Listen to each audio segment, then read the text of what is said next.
Magandang gabi po, Luzon, Visayas at Mindanao. Ipinasugpi na o pinatawag na ng pulisya si Ateneo coach Tab Baldwin kaugnay ng pagkasawi ng basketball players na sina Rene Baterbonia at Divine Adili. Hiniling din ng pamilya ni Baterbonia na isyuhan si Coach Tab ng Immigration Lookout Bulletin Order.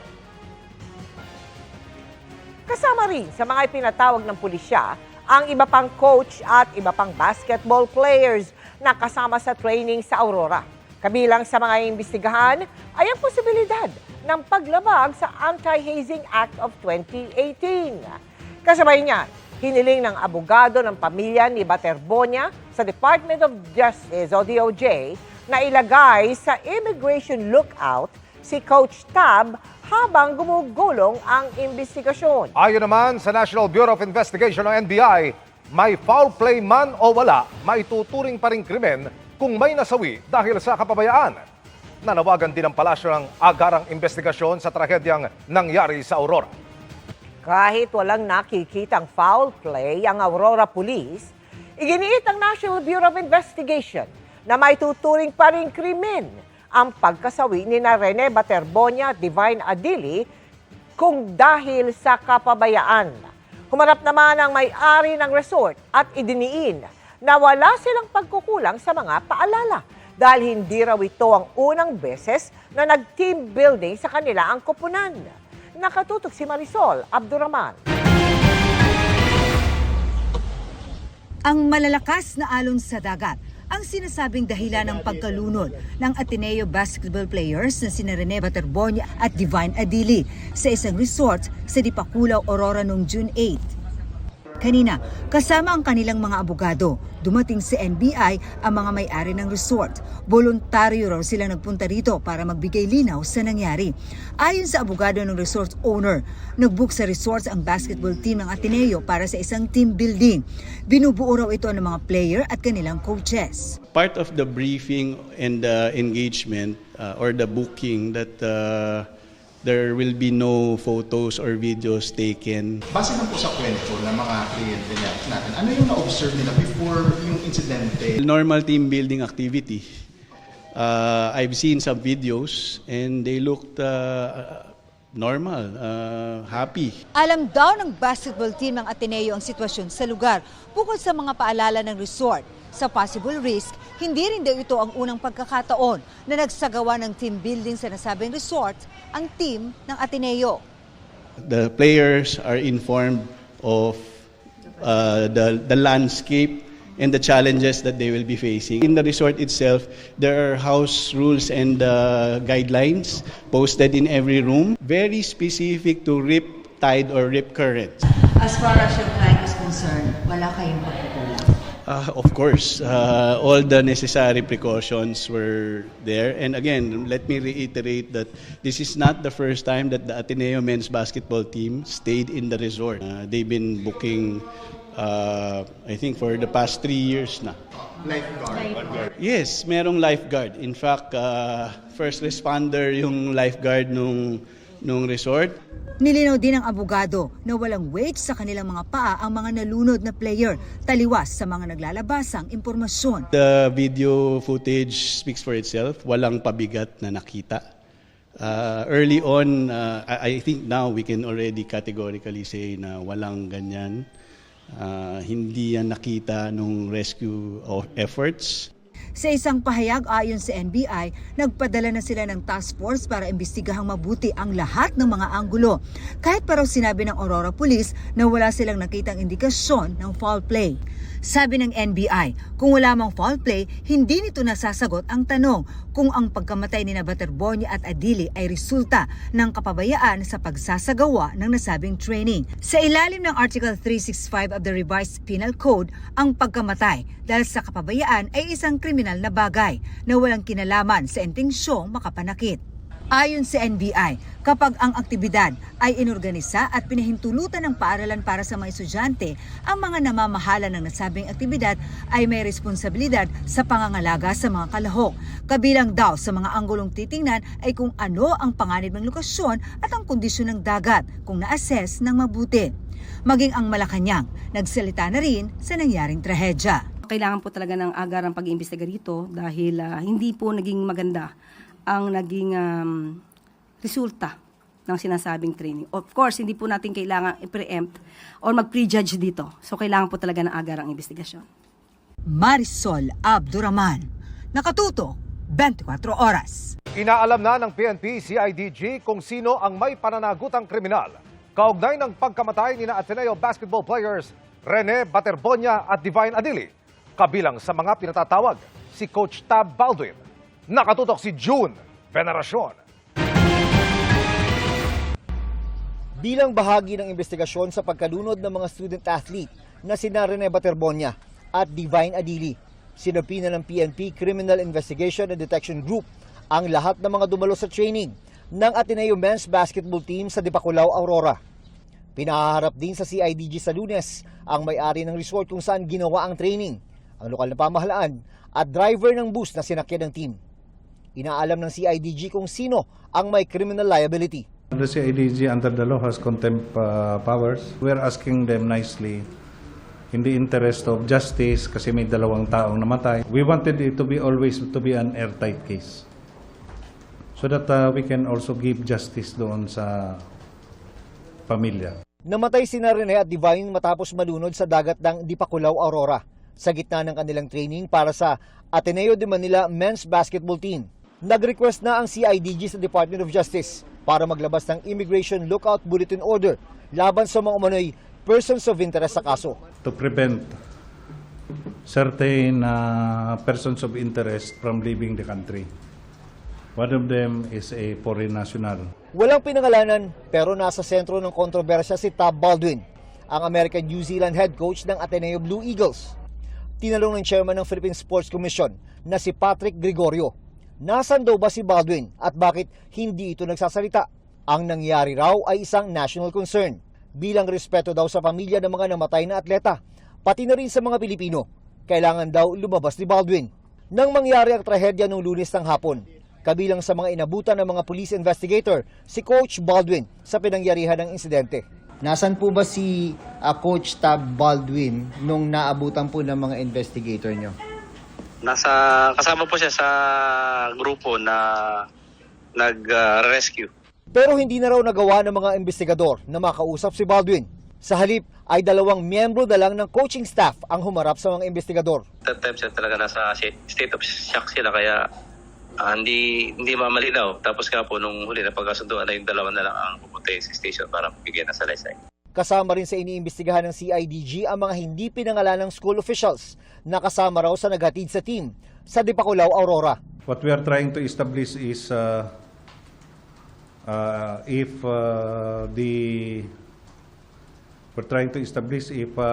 the school authorities concerned have prepared for the safety and medical needs of the athletes. Ipapatawag din ng PNP CIDG bilang mga testigo ang mga dating player ng Ateneo Men's Basketball Team na nakaranas din ng hirap sa team building at training sa probinsya ng Aurora. Hiniling din ng pamilya ni Baterbonia ang paglalabas ng Immigration Lookout Bulletin Order laban kay Coach Baldwin. Sa kopya ng sulat na ibinigay ng kanilang abogado sa GMA News, sinabing hawak ni Baldwin ang mahalagang impormasyon tungkol sa nangyaring training. Ang kanyang pananatili sa bansa ay kailangan para mapigilan ang anumang delay at pagkawala ng ebidensya. Sinapi na rin si Baldwin ng Department of Labor and Employment para masuri ang kanyang employment status bilang dayuhang nagtatrabaho sa Pilipinas. Kailangan pumunta po sa harap ko si Coach Baldwin sa Lunes, alas 10 ng umaga, personally to show his valid and current alien employment permit issued by this department. Ipinapaubaya naman ng University Athletic Association of the Philippines sa Ateneo kung papatawan ng parusa si Coach Baldwin. Ateneo requested for privacy and space, no? That's very important. But of course, something tragic happened. But I don't think it's prudent right now to rush. And besides, may initially ang first line na namin is really through the representatives, no? To hear their side. May protocol kaming sinusunod eh. Pag hindi masaya, then that's the time we take action. May mga kumukwestiyon sa kakaiba umanong training program ni Baldwin, lalo pat sa dagat ito ginagawa. Pero sa article ng Spin.ph noong 2017, ipinagmalaki ni Baldwin ang kanilang team building sa Baler Aurora bago ang simula ng UAAP Season 80 kung saan sila nagkampiyon. Sabi ni Baldwin, ang programa ay para palakasin ang team sa pamamagitan ng pag-alis sa ego ng mga player. Sabi niya, and I quote, "The best way to do that is break the man and reduce him to a state where he can't do things on his own, and he requires the assistance of others in order to accomplish something. We designed physical and mental tasks at the camp. We shall essentially decide to do that. Break the men." Bilang bahagi naman ng investigasyon ng CHED o Commission on Higher Education, nakipagpulong sila sa Ateneo de Manila University Crisis Management Team. Dito nalaman na 24 ang mga student athletes na kasama sa team building at training camp. 7 naman ang mga coach at staff members. Sabi ng CHED, aalamin nila katotohanan para may mapanagot at magkaroon ng mga pagbabago para hindi na maulit ang trahedya. June Veneracion, Nakatutok, 24 Oras. Sa mga tanong kung nasaan si Coach Tab Baldwin ng Ateneo Blue Eagles at kung bakit hindi pa siya nagsasalita kaugnay ng pagkamatay ng 2 nilang basketball players, inilahad ng Ateneo de Manila University na sila mismo ang humiling kay Coach Baldwin na huwag munang magbigay ng mga pakayag. Ito raw ay para mahayaan munang umusad ang mga opisyal na proseso at malaman ang tunay na nangyari. Kaya ang pananahimik daw ni Coach Baldwin ay hindi dapat ituring na wala siyang pakialam o malasakit. Inuuna lamang daw ng universidad ang paghilom at due process bago ang pagtalakay ng isyu sa publiko. Pagkatapos ng masakit na pangyayari, pinayuhan daw nila si Coach Baldwin na tutukan ng emotional at psychological welfare ng mga manlalaro, coach at staff na naapektuhan ng insidente, gayon din ang kanyang sariling pagdadalamhati. Ayon sa Ateneo, irerepaso rin ang mga umiiral na athletic protocols. Batay sa investigasyon ng Ateneo, nagko-conditioning exercises ang grupo sa mababaw na bahagi ng dagat nang bigla silang hampasin ng malalaking alon. Nakaahon daw ang ibang players pero natangay sina Baterbonia at Adili. Pagdiin ng Ateneo, walang anumang weights o pabigat na ginamit sa aktibidad. Siniguro ng universidad na nakikipagtulungan sila sa lahat ng investigasyong ginagawa ng mga otoridad. At mga kapuso, ngayong huling araw ng burol ni Rene Baterbonia sa Metro Manila, inalala ng marami ang kanyang sakripisyo nang lumuwas dito para po sa kanyang pamilya. Simbolo siya ngayon at inspirasyon ng lahat ng Pilipinong nangangarap mula man sa kahirapan at malayong lugar. Nakatutok live si JP Soriano. JP. Emil, mga kapuso, katatapos-tapos lang po ng misa para sa huling araw ng burol ni Rene Baterbonia o mas kilala bilang Bobet para sa kanyang mga kaanak, kaibigan at mga fans. Nakakahinayang ang mga huling sandaling ito ni Rene Baterbonia sa Metro Manila. Ang gilas niya sa paglalaro, hindi na masasaksihan sa hardcourt.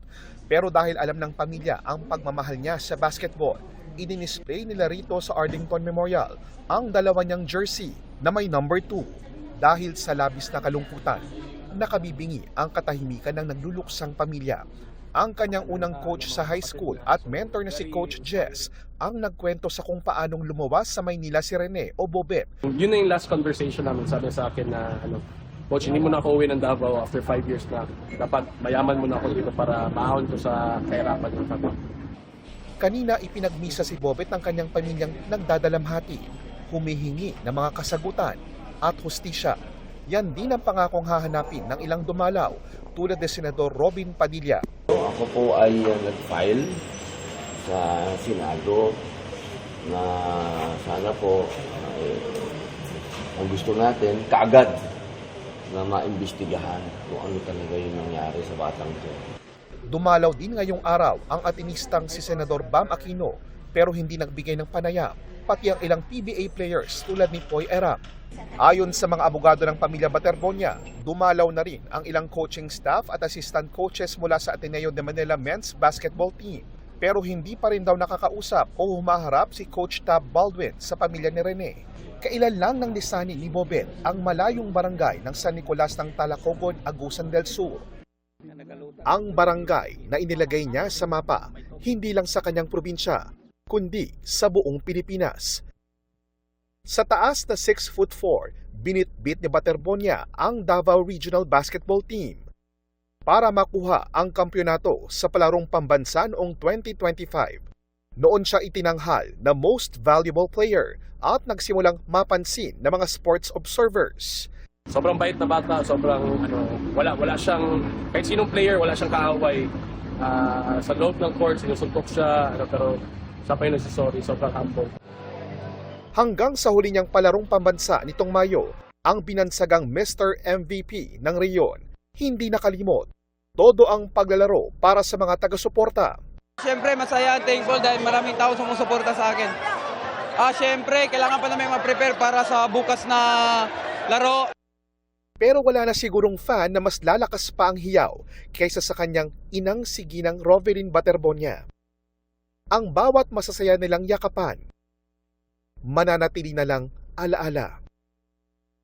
Dahil sabi nga ni Ginang Rovelyn kahapon, wala na ang anak niya. Yung batang anyay laki sa hirap at nangangarap lang, hindi para sa sarili, kundi para sa kanilang pamilya. Tunay ngang inspirasyon, lalo't sa mga mahihirap. Lalo't ang pamilya Baterbonia naging bahagi pa ng 4-piece program bago mag-exit sa programa noong 2023 nang mapaunlad na ang pamumuhay. Isa po siyang dating 4-piece monitored child sa Agusan. Del Sur. Tapos naging scholar na siya dahil sa pagbabasketball. Pero hindi nakakalimot sa pinanggalingan. Kaya minsang pang tumulong sa mga dati niyang guro sa Brigada Eskwela ng kanyang elementary school kahit meron ng pangalan. Masasabing true pride na gaya ng bansag sa kanya ng kanyang hometown. Siya ang mukha ng bawat Pilipinong handang magsakripisyo at iwan ng kinalakhan para lang dugtungan ang pangarap ng kanyang mga mahal sa buhay. Kasabay ni Bobet sa pagbuuri ng pangarap ang Nigerian na si Divine Adili, ang kapwa niya Ateneo player na pumanaw sa Aurora. Dumalaw rito ang ilang Nigerian basketball players na kaibigan ni Divine, tulad ng dating Ateneo Blue Eagle basketball player na si Chibuisi Ike. I went through the same training program that I went through. It was okay. It was just, like you said, it was just an unfortunate incident. Pero sana raw, magbigay ng paliwanag at pahayag ang kanilang coach Tab Baldwin. I would love him to speak up and let the people know what happened. This would give a lot of people closure.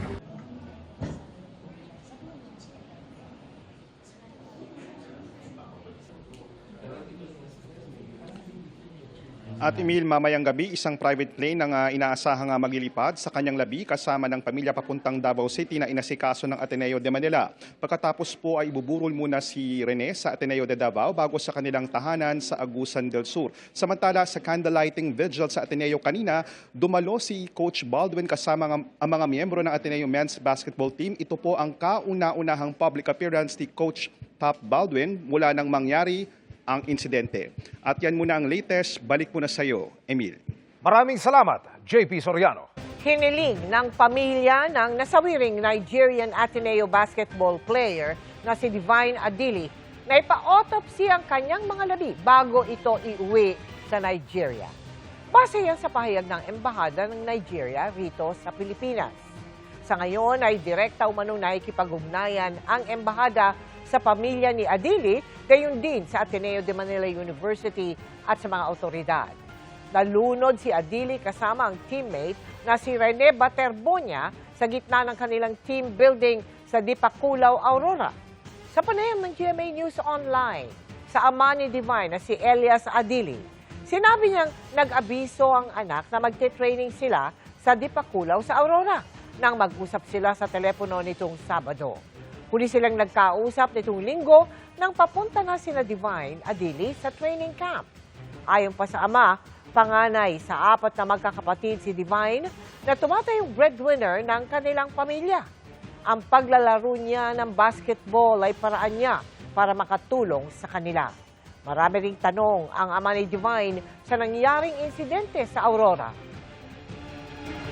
I still looking for answers for the reason why there was no life jacket, the reason why there was you could not ask the players, the team, if they know how to swim or not, because I believe they're supposed to read the weather before they can move to the sea. Those things are the things troubling my heart, and the feeling of my family, we are highly devastated. So now that it's gone, I don't know where I will start again.